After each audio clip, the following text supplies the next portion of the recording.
My guest today on Earthbound is Bridget Lyons. Bridget is a writer, editor, teacher, wilderness guide, traveler, and explorer.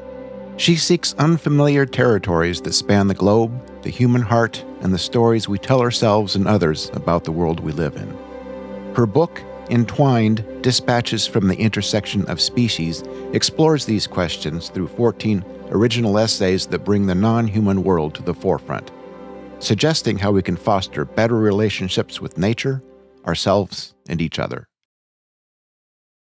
There is a story we've told ourselves that stretches back to the origins of Western civilization and the ancient language in the book of Genesis. We are so steeped in that myth that we've built an entire civilization on its central theme: hierarchical dominion over creation. First comes God, then man, then the rest of Earth and all its creatures. We are thus separate from the living world, standing apart and somehow above it. All of creation, the forest, rivers, plants, and animals serve one purpose: to be here for us to exercise dominion. The idea didn't stay confined to scripture. It evolved. It moved into philosophy, through Aristotle's great chain of being, placing life in a hierarchy with humans at the top. It hardened with René Descartes, who split mind from nature, declaring the world outside us as a kind of machine. And it accelerated with Francis Bacon, who argued that knowledge itself was a tool for mastery and control. From Genesis to the great philosophers, the idea of hierarchy with humans on top, created in the image of God himself, spread into the Western psyche, embedding itself into everything.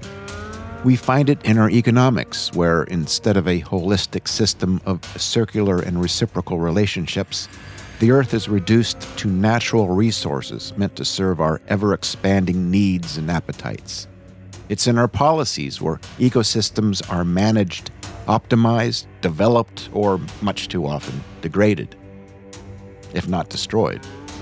It's in our daily lives, where we move from screen to screen, apart from the world outside, virtually insulated from the more than human world. And to be fair, it worked in its way. It built the modern world. It gave us, well, not all of us, but many of us, comfort, longevity, and extraordinary technological power. But it also gave us something else: a climate crisis, a biosphere in collapse, a world where we are living through a sixth mass extinction, a civilization filled with needless physical, emotional, and mental suffering. What Bridget Lyons calls a polycrisis. A tangled, interwoven set of breakdowns: climate change, biodiversity loss, ecosystem fragmentation, and something even harder to name: a growing separation between humans and the living systems we depend on. Or, as Lyons puts it, a kind of forgetting. Forgetting that we are not outside the system or above it, and that we never were. That our place in the world is not one of supremacy, dominance, or hierarchy, but of relationships, empathy, and wonder. There's a deeper question that sits underneath all of this. What if the problem isn't just what we're doing to the planet, but the way we see it, the way we relate to it? So what if we've been operating inside a worldview that assumes the Earth is simple enough to manage, predictable enough to control, and fundamentally other than us? It is a lonely and distorted assumption. In my conversation with Bridget Lyons, that assumption starts to unravel, not through argument exactly, nor through data or policy prescriptions, but through something much more disarming: attention, curiosity, and astonishment. In her book Entwined, Dispatches from the Intersection of Species, Bridget writes about encounters with other earthbound beings. Owls that can hear the heartbeat of their prey from 200 feet away, elk navigating the pressures of human intervention, octopuses, sponges, insects, creatures whose lives unfold within systems of breathtaking complexity. The central theme of the book is fostering empathy and kinship with non-human species. Lyons demonstrates how deep personal encounters with other species can transform how we see the natural world and influence us to make choices that benefit these species and, in the process, human beings. Humility and a sense of joy emerge, a feeling of groundedness, a recognition that what we call management often rests on a profound underestimation of the living world. As she says in our upcoming conversation, we're not giving the environment credit for the incredible complexity that exists. Despite how it often appears in the conflicted human sphere, we can act with good intentions. We introduce a species to stabilize a riverbank, for instance, or feed elk to help them survive the winter. But those good intentions end up triggering cascading effects we didn't and maybe couldn't fully anticipate. Because these systems are not simple, they're not linear. They are a tapestry, and as Bridget says, you pull on one thread and the rest of it unravels. And yet, we persist in acting as though we are standing outside that tapestry rather than being woven into it. What Bridget suggests is not a new policy framework, as important as sound policies are, but a shift in perception, a different way of seeing, a forgotten way of relating. One that moves us away from hierarchy, from the hubris that we sit atop of some great chain of being, and towards something more relational, more horizontal, less stratified. As she describes it, a world where other beings are not beneath us, but alongside us. The trees, the wolves, the whales, the fungi, all participants in a shared living system. This shift in perception enables something subtle and profound to begin, cracking at the hard shell of human-centered arrogance. Slowly, we see how so many of our behaviors don't make sense, at least not in the long run. Endless extraction and the pursuit of growth at all costs, siphoning up the future. The conceit that somehow more control will somehow solve the problems it creates. When we let go of all that, we see relationship instead of dominance, participation instead of control, and humility in place of certainty. And maybe, most importantly, connection rather than separation. We talk a lot about empathy in our conversation, not just as a human-to-human skill, as important as that is, but as something that can extend outward to all living creatures and as a muscle that we can exercise. And to exercise that muscle, Bridget suggests something almost disarmingly simple. Go outside. Look closely and put your phone down. Pay attention to a plant, an insect, a bird, whatever it is. And ask yourself, what is it like to be this being? And in that small act, we feel that gentle tug of nature calling us home, pleading with us to rejoin the web of life, not as a ruler, but as a fellow contributor. The world becomes less abstract, less mechanical, more alive, more entwined. This is not a roadmap or a list of solutions. That would be a little hierarchical, wouldn't it? But rather, it's an invitation to reconsider the story we've inherited, to question the assumptions we rarely examine, and maybe, just maybe, to see the living world a little differently. Because if the polycrisis we're in is, at its root, a crisis of perception, then the way forward might begin not with something we build, but with something we remember. And now, my conversation with Bridget Lyons, author of Entwined, Dispatches from the Intersection of Species. I really enjoyed your book, Entwined. It was very compelling and very thoughtful. It seems like you're bringing your experience, your vast experience in the wilderness and your artistic approach. Do you see this as your contribution, as you described in your last essay, as the remediation team?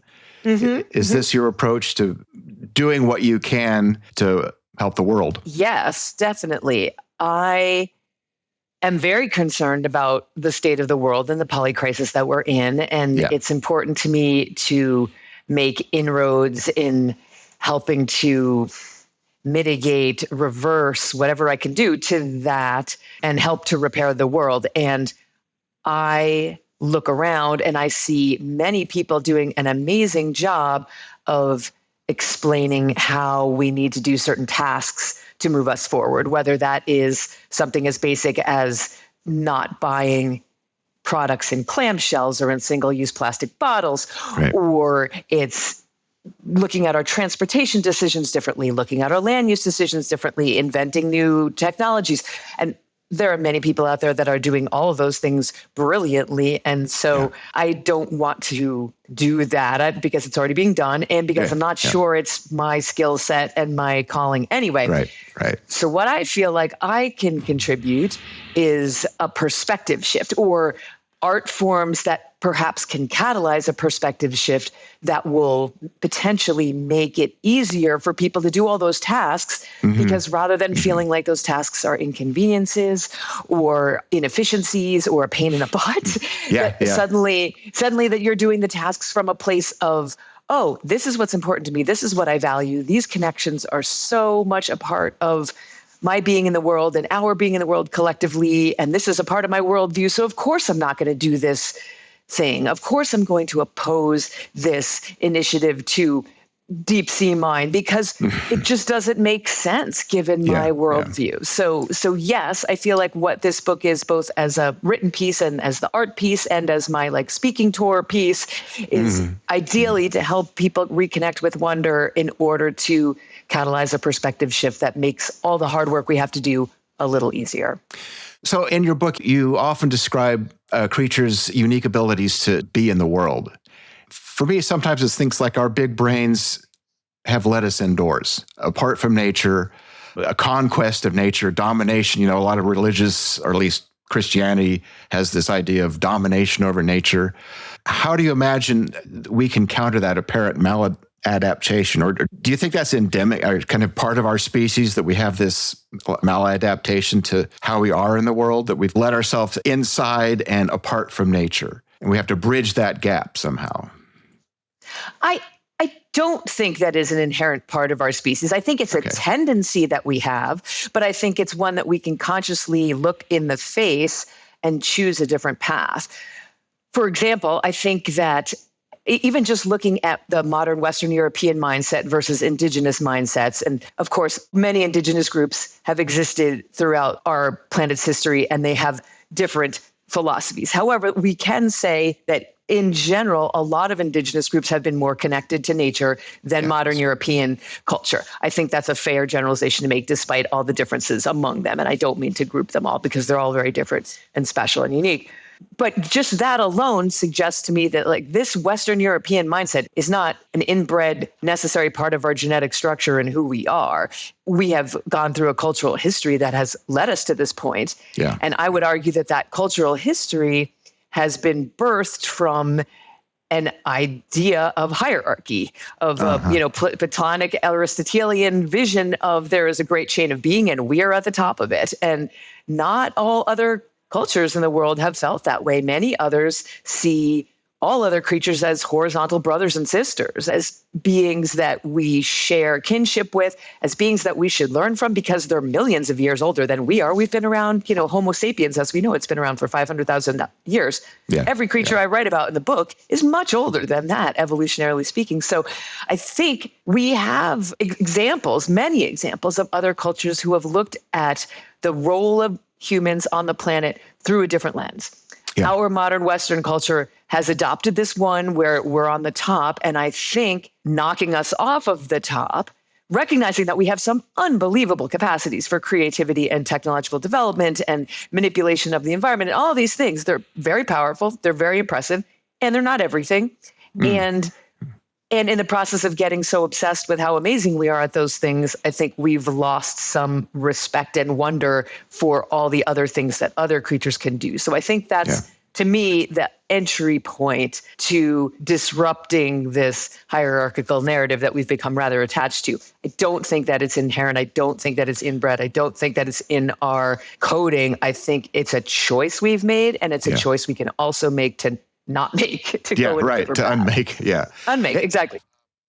Let's talk about empathy. You talk about empathy, interspecies empathy. You discussed it like with the elk in Yellowstone, wanting to help the elk, yet what was happening, a century ago now, the feeding program, might have been a good idea. My point here, balancing awareness of helping species thrive and survive without knock-on effects that actually in the long run do more harm than good. What other examples could you come up with where good intentions need to be more focused or thought through? Are there other examples like the elk of wildlife management where we're trying to do the right thing, but there's issues that we're not thinking about? Does that make sense? Sure. Yeah. I think that it's not always issues that we're not thinking about. It's that the ecosystems that we live in are incredibly complex places. Yeah. And I think sometimes we sell their complexity short. I don't write about this in the book, but I have lived through this as a river runner. Western rivers in America have seen an infusion of this species called tamarisk, which is an Asian shrub, existed in a balanced ecosystem in Asia. And then someone introduced it here because they thought it would help stabilize the riverbanks of Western rivers, which are constantly in flux because that's their natural state. And did it stabilize the banks of Western rivers? Yes. It also completely took over. And as all river runners know, when you're going down the Colorado or the Green or the Yampa, you can barely find a beach to camp on because the tamarisk have completely taken over. And they are one of those species that has developed the incredible creative ability to change the substrate in which they live. So they make the soil, they change the soil chemistry in such a way that it makes it impossible for other species to be there. So they move in, they make it better for them, and then boom, they've colonized the whole place. So then it's like, well, what do we do about this? They're really hard to eradicate. They have this giant taproot. So the question became like, okay, well, they have a natural insect predator in Asia. Let's introduce that insect predator to here. Like, oh boy. Yeah, so, again, I think intentions, to me, that's one of these examples of intentions are right. Like, okay, let's see if we can rectify this problem that we have introduced through decent intentions, really.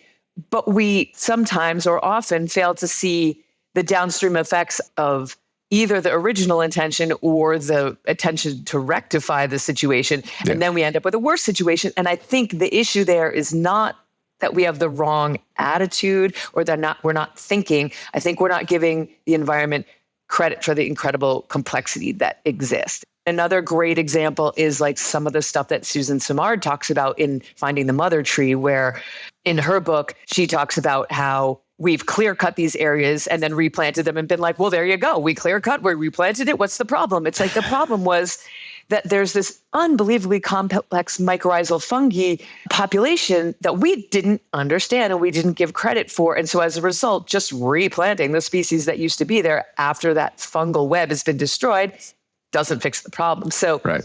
To get back to the elk that I talk about in the book, that I talk about the National Elk Refuge in Jackson Hole, our intentions were good. Like the human population was making it impossible for the elk to live through the winter in the place because of cattle grazing and increased human pressures.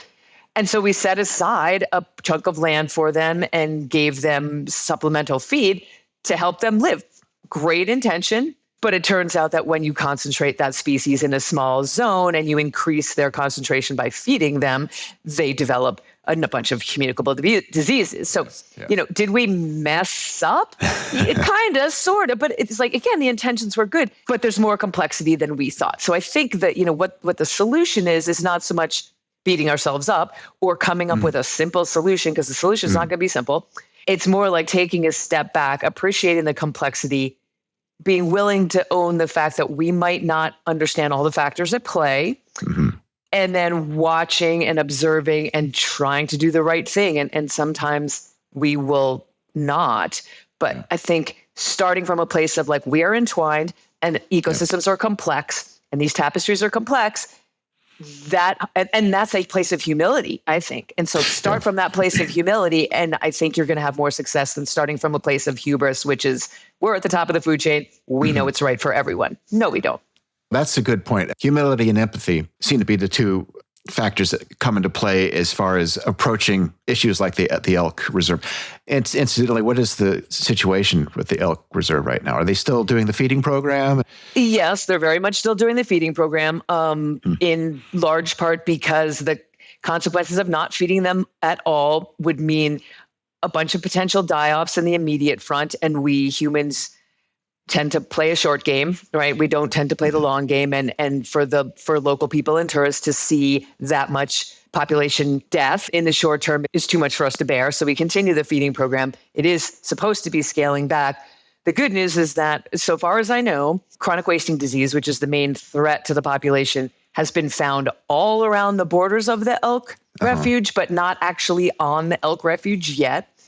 People, including the managers of the refuge, are very aware of the impending threat that chronic wasting disease, or CWD, poses, as well as the threat that brucellosis poses. And I think the local population is certainly more aware of it. And I think that there's a lot more openness to, okay, just continuing as we have been is not the answer. We're going to have to make some shifts. No one wants them to be sudden because no one wants to see this dramatic die off. And so what are some ways that we can transition through this shift slowly? So my understanding is that's more or less where we are right now. It seems unlikely that the disease would, given things, if status quo, would stay away. Eventually it will get into the herd. It seems likely. Yeah. It's a very pernicious disease. It's been found in many of the, most of the states in the Western U.S. And so it's a matter of time issue on the table. And what can we do to help allay the effects when it does show up? It actually seems remarkable that it hasn't shown up. Yes. You talk about the Anthropocene, and how do you define the Anthropocene? What's your definition of it? The definition that I read most commonly is the era in which humans are the dominant force on the planet. Okay. Yeah. And I would go with that. There's all sorts of other definitions, or there's all sorts of other names for the epoch that are out there. But I think that one is useful simply because it doesn't say that we should be the dominant force on the planet. It doesn't make a value judgment about that. It says that this appears to be the current state of affairs. Yeah. And I think it's worth nodding to that awareness. It seems like it's a useful concept. And from that understanding, we can approach how we are in the world and how we are with other beings in the world. One of my phrases is learning to live in the Anthropocene without dominating ourselves into extinction. I assume that you believe we are in the sixth mass extinction. Yeah, absolutely. Right. Yeah. There's no denying that. Yeah. So in empathy, I think empathy is very important, but it strikes me in the world that I'm in right now here in the U.S., empathy is being debated as something that might be like bad. And we're talking about empathy with just each other.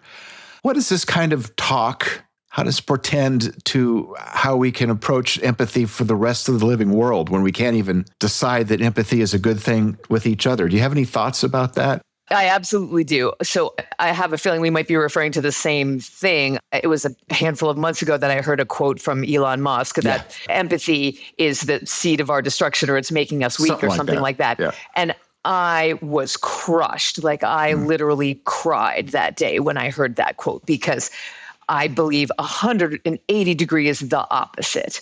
I believe completely that empathy is the seed of connection, that connection is how we move forward, that if the world is in fact this entwined tapestry of interconnection where you pull on one thread and the rest of it unravels, or there's an effect to everything we do, whether we are humans or we are seals or we are nudibranchs, or we're all entwined. That's the name of the book. That's why I wrote this book. So to have someone who is participating in some of these unraveling behaviors come out and say that empathy is the root of our problem crushed me. Yeah. I think that, the way, again, other cultures prior to the Western European one, the way they lived well with nature was from a place of empathy, was from a place of these are my brothers and sisters, these meaning trees, these meaning wolves, these meaning whales, these meaning fungus, everything. These are my brothers and sisters. I need to care about them the way I care about my human brothers and sisters, the way I care about myself.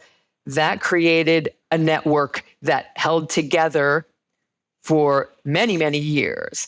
And now we have a network that is deteriorating, disintegrating. And my belief is that the way to repair it and to stitch it back together again is through connection and empathy. Hearing stuff like that, makes me really sad, but it also makes me double down on the work that I feel like I have to do, which is to continue to come up with examples of like, well, here's where I feel empathy for creatures in my life. Here's where I've connected with creatures, whether it's on the beach in Santa Cruz or it's in the mountains of the Alps. Like, if you can feel my experience of connecting and feeling empathy, then maybe you can sensitize yourself to it a little bit more. And maybe you can listen to Elon Musk say that and be like, buddy. I just walked on the beach by my house and I saw this sea star and I felt like it touched my heart. So I think my body, my mind, my soul is coming together to tell you like, nope, you're wrong. I'm not with you. I'm not on board with that. I did take that away when reading your book. I've been out in nature, but I don't have the experience you do in the mountains of the Alps and the diving and all that. When you talk about the octopus and the sponges, I've seen the octopus at the aquarium, but I've dug through the layers of people to get up there. Exactly. Excellent. But your book did what you just described. It gave me a connection to these species and a more an awareness and appreciation for them. Now, I might be somebody that a little bit preaching to the choir, but it does seem like taking the literary and artistic approach to build awareness is probably a good avenue for creating this empathy that we're lacking. We can work on each other, but maybe empathy with other species, with the living world, that would help our interhuman relationships a little bit. Sure. I would argue that building empathy, like building anything else in life, it's a skill. It's a muscle that needs to be exercised. And if we don't try to do it, if we don't practice doing it, if we don't fake it till we make it, then we lose the ability to do that because we've just chosen to do other things with our time or our mental awareness. So, my suggestion to lots of people who I've talked to in the course of touring around and talking about this book is like, well, how do I build empathy? It's like, just go outside and look around. It's that easy. And it doesn't mean you need to fly to the Alps. It doesn't mean you need to become a major outdoor athlete. I am, and that's important to me, but it's not necessary at all. I can also get that same thing from walking outside and sitting and looking at an insect in the grass and just pausing to say like, okay, what is it like to be this insect? What is this insect needing right now? Why is it crawling over here? Oh, look at those cool antennae. I wonder what those do. Maybe I'll go in the house and try to figure out what kind of insect that was and what those antennae, if there's a cool factoid about those antennae or its wings or the spot pattern on its back. So, and then I think, so then we've got curiosity there. We've got observation. We've got stillness. We've got reflection. And even if you do that for 5 minutes a day, that is already building this empathy muscle, if you will, that is going to it's going to get so much easier that it becomes part of your life, that you can't really envision not going outside and doing that. And if you're doing that with earthworms and you're doing it with fungus and whatever it is, it's going to be way easier to do with your neighbor who you have some conflict with because you perceive that you have very different values about something. So I do think it is an exercisable, it's a choice we can make, and it's a muscle that we can strengthen. All these things you described, the curiosity, the observation, just the being, I think that's very important. Like you say, it doesn't require being a environmental athlete or an outdoor athlete. Just walk outside and sit down. So I just wanted to emphasize that. Absolutely. And I think it could also be like bring some outside in, like potted plants are amazing. Just staring at a plant and checking out all the different ways the stems split off from the main branch, and then watching like I have a lot of succulents, and you think a succulent looks one way and it does for a year. And then all of a sudden one day you're like, wait a second, it's shooting up this random little sprout. And then a flower comes out of that. You're like, I didn't even know that this succulent flowered at all, much less that it was going to do this after a year of sitting on my porch. And that, again, observation. I have a daily relationship of looking at the plant and seeing what's going on with the plant. And then when they produce some new phenomenon, I allow myself to express wonder for it. And then I start to care for them. And you're like, I have a relationship with this plant. And I'm going to think differently about myself and about plants in general because of the relationship that we've built. So I think it's really just not that hard it doesn't require a lot of skills. It doesn't require a car. It doesn't require an extra set of objects in your life to do these things. It just requires being willing to put the phone down for a bit and make a little bit of space and time and disarm yourself enough from your own problems to say, okay, there's other creatures on the planet and I'm going to tap into them for a few minutes today. Yeah. Yeah. You mentioned put the phone down. Talk to me about your thoughts on digital distraction, the impact of the world that we live in online in human relationships as well as human interspecies relationships. So what are the impacts of our digital life? Yeah, I would say that humans are prone to distracting themselves, period, to some degree. Life is difficult. We're not exactly sure. Most of us are not exactly sure why we're here. Right. And we are asked to make our way through very challenging lives without a clear vision for why exactly we're here and where we're going and what we're supposed to be doing. And so we're doing our best to make sense of that. And it's hard. And so we find distractions to take us away from those big questions because they're really hard. Yeah. And before digital distractions were around, we still had plenty of other distractions. And so I think this isn't a new behavior. I think what we've got going on is that the behavior has just gotten so easy.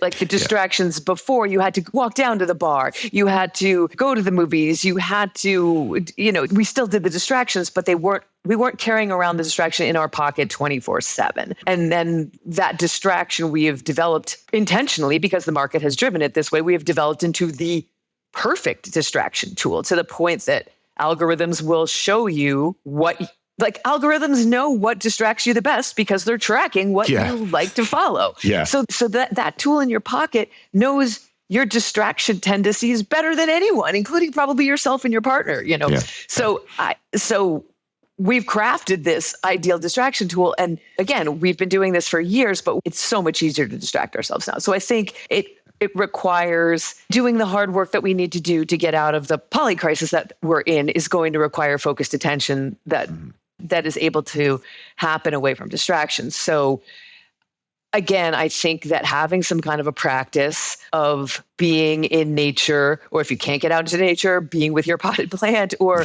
whatever version of nature you have in your own human space, some kind of a practice that you connect to that way is building some resistance to those distractions. But more importantly, it's building your interest in connectivity and seeing entwinement. And then just the distraction isn't as tempting anymore because it's like, well, sure, I could go on Instagram and troll this, that, or the other thing, or I could go outside and I could see a hawk on the telegraph pole down the street and I could stop and connect with it. And that just sounds way better to me right now than scrolling through Instagram things that are going to tell me how to improve my romantic relationship or whatever they do, Talk a little bit about the polycrisis.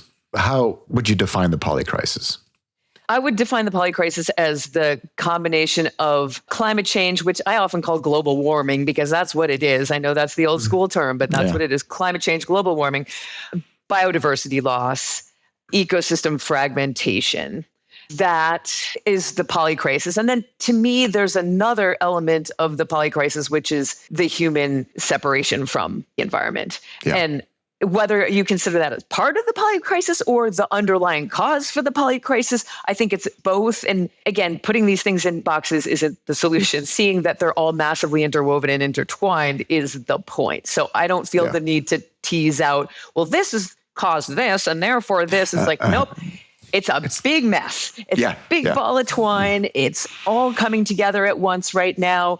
And because it's so messy, that's why we're having trouble addressing it, because we can't pull out an individual thread and treat that individual thread because it's attached to all the other threads. So that's how I would define it. And I would say that, again, in order to address it, there needs to be a very big organic perspective shift that makes the individual actions that can address it easier, or at least less prone to our resistance. In a larger social sense, what are the steps that you see we would need to take to start, or the changes in perspective and perception that we would need to take to start to address this mess of a polycrisis? Yeah. That's the big question. That's the big question. Yeah. And it's interesting because my book, for listeners who aren't familiar with it, my book is a collection of 14 essays that each explore an individual creature and my wonder around that creature. I would not say that my book is about climate change. And yet, or about the polycrisis, it's about wonder and connecting with creatures and empathy and the creatures themselves and their value. And at the same time, I feel like climate change pervades every page of the book on some level, even though I'm not ostensibly writing about it on every page of the book, simply because it is this it's like it's in the atmosphere. It's literally pervading everything. And so if I'm going to talk about a creature, almost certainly in every case, that creature is being affected by climate change in some way. And either they're being directly affected or their ecosystem that they live in is being affected or their future ability to thrive is being affected. So it's just there hanging over us, the huge pervading cloud that it is. So how do we address that? I think it's this looking differently at the world and seeing that our belief that we are somehow separate, that our actions can be kept in a box, that they are not having ripple effects at all times everywhere, that is an illusion. And the sooner we remove this veil of separateness, of hierarchy, of better than, of all of that, then it's just like putting on a different pair of glasses. Like, oh, the world looks like this. I thought it looked like this, but actually it looks like this from this new place with these new glasses. Now I can start to see how a bunch of things that we're doing don't make any sense. How things like spending your whole human life chasing money and power no longer makes any sense. And chasing money and power is why we exploit all these resources. If we all let go more of this, I don't know what I'm doing on the planet, so I'll find purpose by chasing money and power and exploiting natural resources. If we're not doing the chasing and money and power thing because we're more interested in connection and feeling and empathy and exploration and wonder, then all of a sudden drilling more doesn't make any sense. Like, why do we need, why would we do that? That's contrary to what we're here to do. So again, I know it sounds like super deep down, like human psyche remodeling work, but I feel like human psyche remodeling work needs to happen first or at the same time as these direct, like, okay, we need to change our consumer behaviors. We should order less on Amazon, all that stuff. I think those processes need to happen together. I didn't get the idea that it was a book about climate change. It comes up, of course, as you describe. What I did like was, I don't know if saying that you anthropomorphize other species, I don't think you did that, but you suggested, I wonder how this species, how it feels, how it's reacting. It changed my perspective, made me put myself into the place of that species a little bit.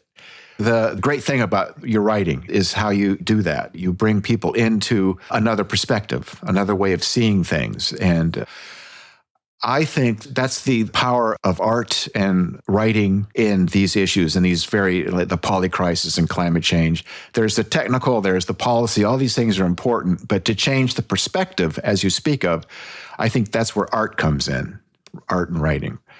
I guess that's not a question, this is an observation. Yeah, no, thank you. I'm glad you noticed that because that definitely feels like what I'm in the game to do. And I just want to comment, you were about to say that I anthropomorphize and you kind of pulled your punch there. And I would say like, no, I do anthropomorphize. Okay. Like I am embracing what I call healthy anthropomorphization.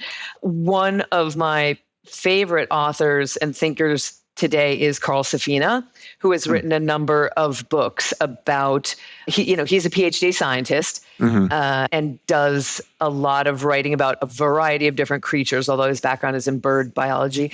And he is of the opinion that this virulent anti-anthropomorphizing school that he was raised in the scientific community is part of the problem. And it came about for a really good reason. Like, we want to study these creatures scientifically. We want to come up with objective data so that we can understand them.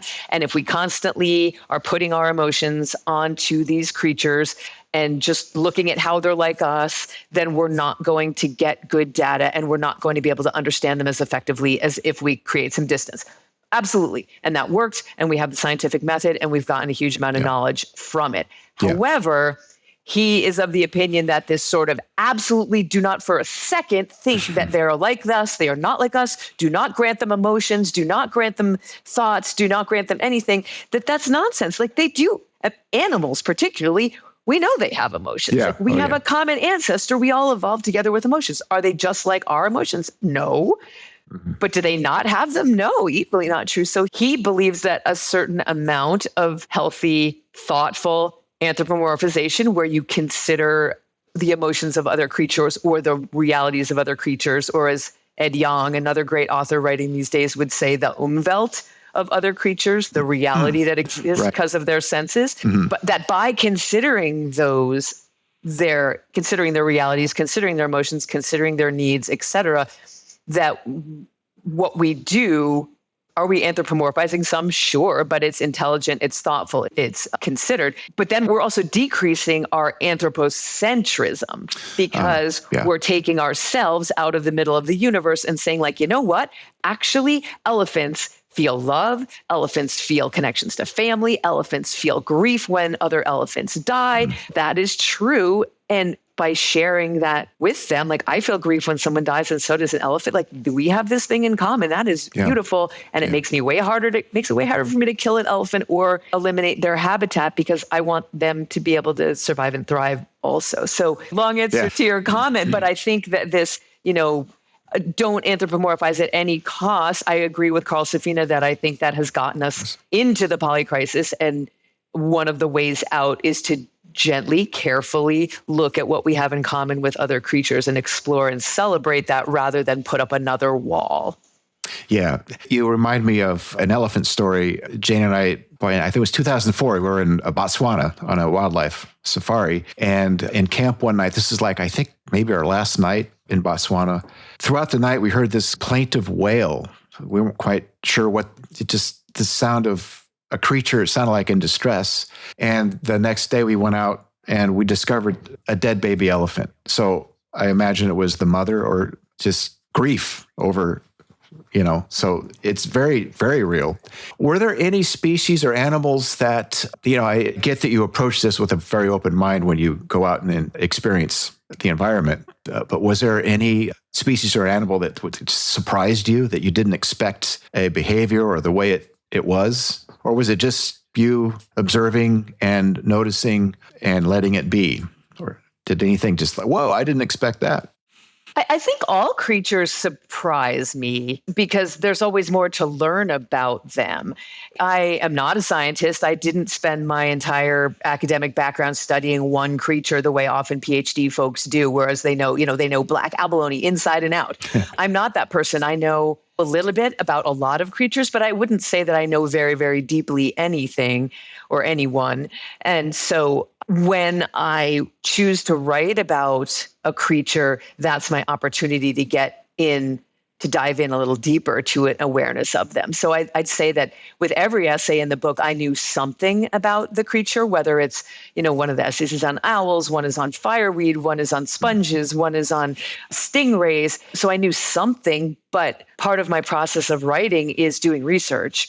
I start writing, I think about the experience I had, I write about the experience I had, but I also poke around websites and books and read stuff and learn things and say, oh my gosh, that's crazy. And try to think about that crazy fact that I learned and think about how that helps me reflect on my experience of being human. And does it bring clarity to anything that I'm struggling with? And so I'd say that all creatures surprise me when I take the time to get to know them a little bit better through both observation and research. And I think for me, combining those two, like personal interactions with them, along with more drier scientific study of them, that combination is a really magical nexus for me.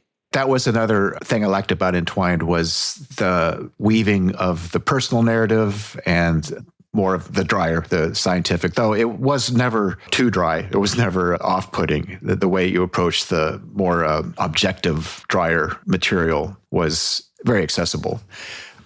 So, yeah, it was, how long? It was, 14 essays? 14 essays in this book.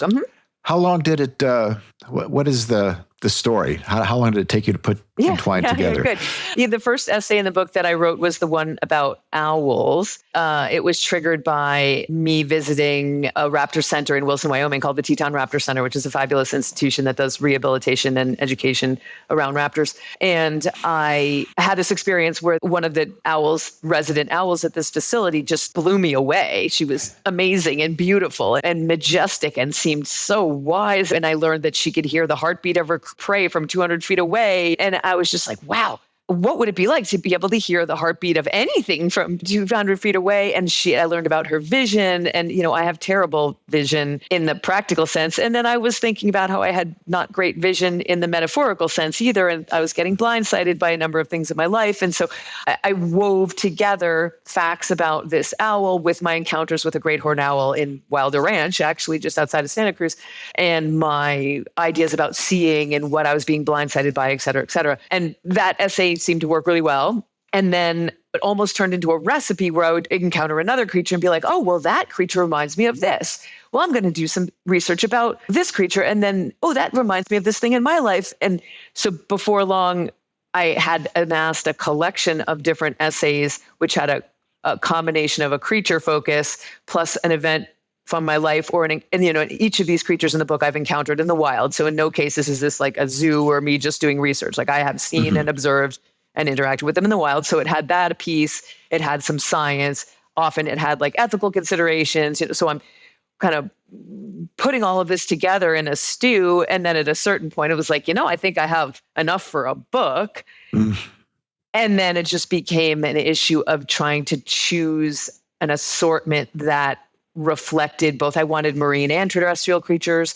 I wanted creatures that were found in my backyard as well as creatures that were found on the other side of the globe. I wanted ones that were easy for most people to connect to, like elk, and ones that were harder, like sponges and stingrays.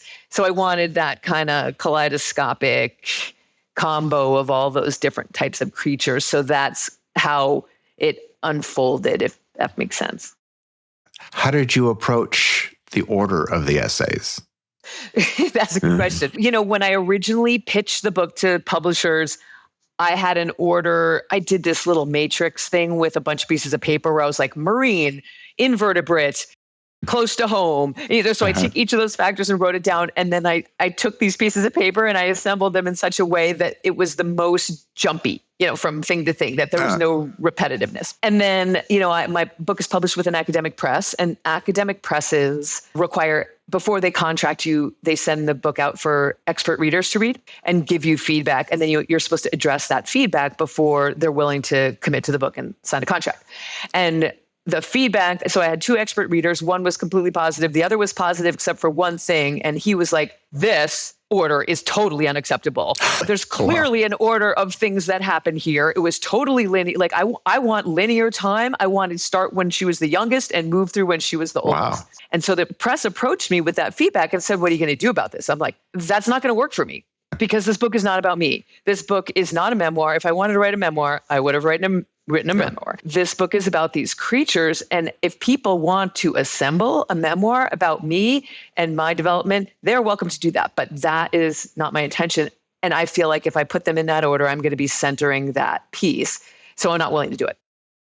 And they were amazingly like, good point. Okay, we need you to write a preface that says that or says something to that effect. And I did. And I sat down and I wrote a preface that talks about why I write this stuff the way I do, that there is memoir in it, that you're welcome to assemble my life if you'd like, but that's not my intention. And so don't go looking for that to be the thread that connects everything. That's interesting. How somebody would just, no, you can't do it this way.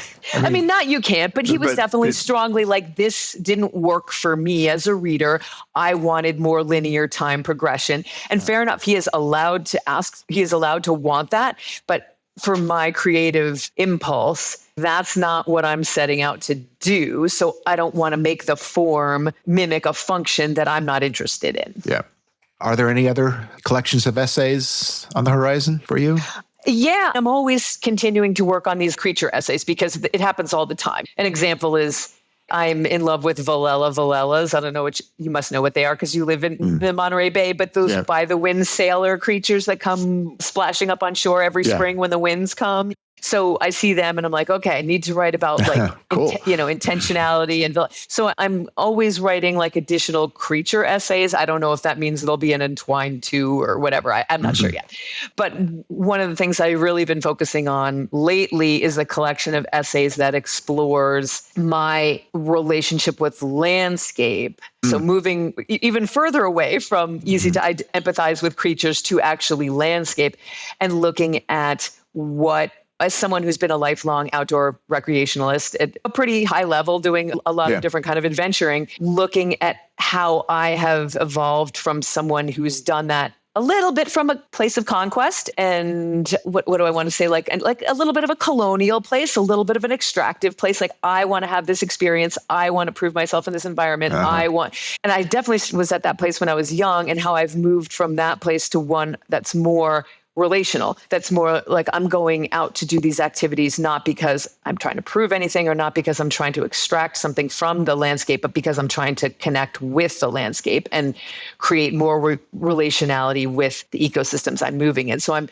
writing essays about running the Grand Canyon, about trail running around Mont Blanc a year ago, about kayaking in New Zealand, like things that seem are like big adventure things, but I'm writing about them from a place of how is my relationship with the landscape changing as I do these activities? Yeah. It sounds like it's your own evolution with the natural world. Yeah, exactly. And how the sports that I have done in the natural world have contributed to that evolution and helped me develop the perspective that I have on the natural world and our role in it. Yeah. Yeah. So to wrap it up, looking forward, where do you find hope for the future of our relationship with nature, and what worries you the most? I mean, what worries me the most, I'll start with that, is that time is ticking, right? Yeah. That we just don't have a whole lot of time before things are really irreversible. And as we both know, you and I could both probably quote all the things that are already irreversible. Yeah. And every day there are more. And perspective shifts take time. And I'm deeply concerned that the perspective shifts that I think need to happen to get us out of this aren't going to happen quickly enough, just because of the reality of the gears that we have set in motion. So that is the piece that worries me the most, for sure. Where I find hope is in, I've been doing book events for this book where I go to bookstores or the Raptor Center or an environmental education place in upstate New York and talk about the book and I ask people to tell me, I often ask people in the audience to say like, hey, tell me about a cool creature encounter you had. And almost always there's like 15 seconds of awkwardness where no one says anything. And then some brave soul raises their hand and starts talking. And then I can't stop them. And then it's just like everyone in the audience has a cool creature encounter they want to talk about. And sometimes they're the ones you would expect, like sea otters or sea lions or polar bears or elephants. And sometimes someone talked about spiders the other day. And that person called the spider who, like the spider who. They didn't say the spider that, they said the spider who. And I was like, yes, you just gave that spider. And spiders are a creature that many humans can't stand or they're afraid of. And this young woman gave that spider agency by referring to he or she as a who. And then just examples are spilling out of people's mouths about creature encounters that they've had that clearly fill them with joy because I see their faces light up when they're talking about them. So when those things happen, and because I'm doing a bunch of these events, I'm getting to see a lot of this, I come out of those with like, okay, all it took was me prompting them either through the book or through this question that I'm asking in this bookstore. It took a little prompting. And after that prompting, like they're right there. It happened so fast. So then my initial concern about, we're running out of time feels somewhat alleviated when I see like how quickly someone can step into that place of empathy and connection. So that's the hope right there, is that it does happen. It can happen quickly. It can turn on a dime, and everyone has the capacity for wonder and empathy. It's just a matter of exercising the muscle, as we talked about earlier. Yeah. And as you say, just maybe reminding them, asking the questions. Yes. Yeah. And if this book makes its way into a bunch of houses and sits on a coffee table or a bedside table, and they see, a cover with this owl and kelp intertwined, looking at them saying like, hey, connect with me, fabulous, job done, right? Then I've done something to move the needle a little bit. And that's great. And I hope everybody does have a copy of Entwined on their coffee table soon. Yeah, I think people should read it. It's a very good read. And it does even, I think, even for people that aren't really naturalists, it brings nature home.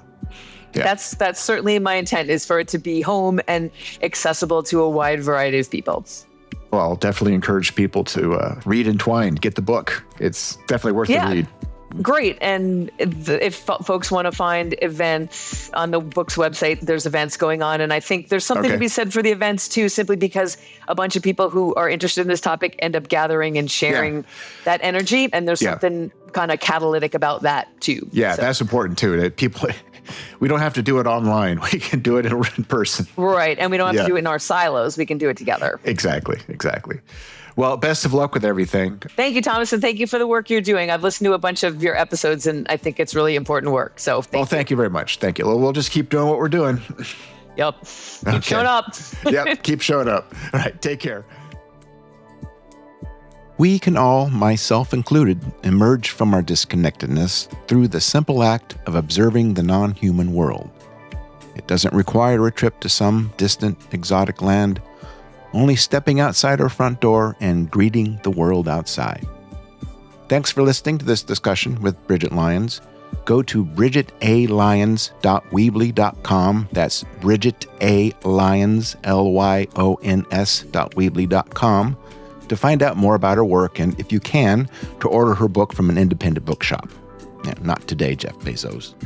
The link is in the show notes, along with links to places and people mentioned in the episode. If you like what we're doing, please like and subscribe or leave us a review at earthboundpodcast.com. If you can spare $1 or $2 to help keep us going, we appreciate any of that. Visit our website at earthboundpodcast.com or at globalwarmingisreal.com. You can help us shape the future of Earthbound by filling out a brief listener survey. Go to earthboundpodcast.com/survey and let us know what you think. And that link will be in the show notes as well.